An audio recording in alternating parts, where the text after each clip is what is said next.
Most photographers reach for either the saturation or vibrance slider when they want to boost colors in their photo, but that might not be the best way to go about it. So in this video, I'm going to show you an alternative method we can use to enhance the colors in our photos. I'm going to be using Luminar Neo, but you can use any photo editor that supports layers. All right, let's get into it. When I took this evening photo, I was absolutely drawn to the amazing colors that my eye could see, but unfortunately, we can't see them in the raw photo. And so what I saw was something more like this. So you might think that boosting the saturation is the way to recover that.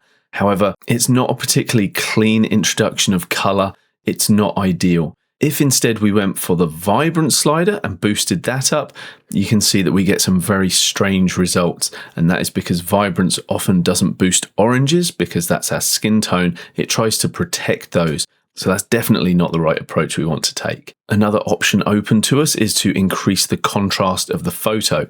Just naturally, by adding more contrast, we're going to intensify the colors. But again, it's still not really hitting the mark. So let me introduce you to another method that's going to allow us to introduce more color into our photo and control it very precisely as well. It involves coming over here to the layers section right here. So all I've done is click the plus icon.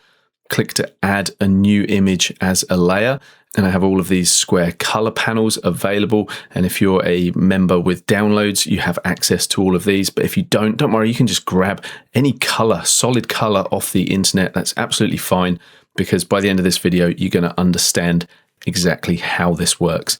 So for example, let's say we open up this blue layer right here. That's going to come in with 50% opacity. Now, currently it's just a solid layer. There's no interaction between this layer and the one underneath. And we will come to that because that's where the magic happens. So straight away, I'm just going to change it from fitting on the screen in its 1:1 native ratio. And I'm going to stretch it over the whole photo. From here, we're going to change the blending mode, which is going to change how this layer interacts with the photo underneath. So you can already see the different effects that we're able to get by changing this blending mode. Now, the ones that we're going to look at predominantly are overlay, soft light, and hard light.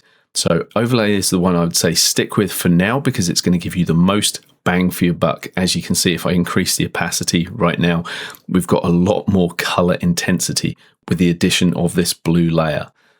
Now, I said it doesn't matter what color this layer is, and the reason it doesn't matter is because we can change it. So I'm going to come down and add a color tool to this layer. So we know this is the layer that's selected because it has the orange outline.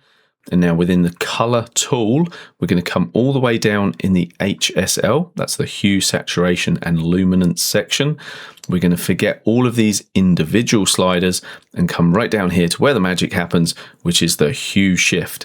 So you can see as I'm changing the hue of this layer, it's interacting in a different way with the photo underneath. And just for demonstration purposes, let me just change this out of overlay back to normal. Come back into the edit stack where we can see our color tool, revisit that hue shift, and you can see that I'm able to actually change the color of that blue layer. This is it with no hue shift applied, and we can change it to anything we want. So if we want to introduce more of a kind of orangey hue, we can absolutely do that, set that like that, come back, make sure we're in that overlay mode. And I mentioned the control that we have over this, and that is because we don't have to apply it over the whole photo.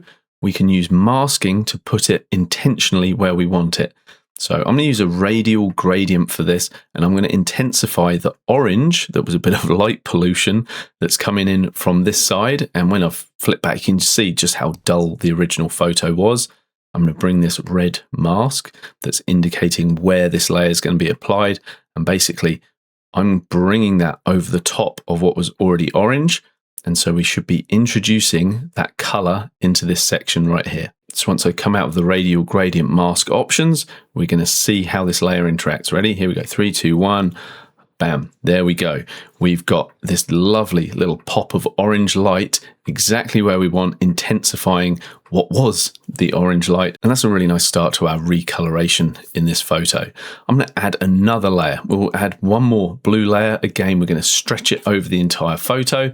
We're going to come down and we can change this to soft light if we want something subtle. We could go overlay again if we want something a little more intense. And just for the purpose of making sure it's very clear to see exactly what's going on, I am going to use overlay for this one. And now let's come in and we're going to mask this again. This time, I'm going to work with a brush, put my size nice and high, and I'm just going to start building this up, let's say with a strength of 32% as a Kickstarter. And I'm just going to paint it over the right-hand side of the photo, over the C as well.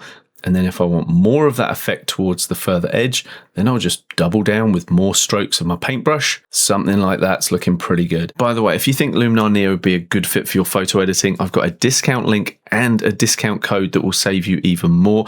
And that's all in the description below. Right, let's carry on.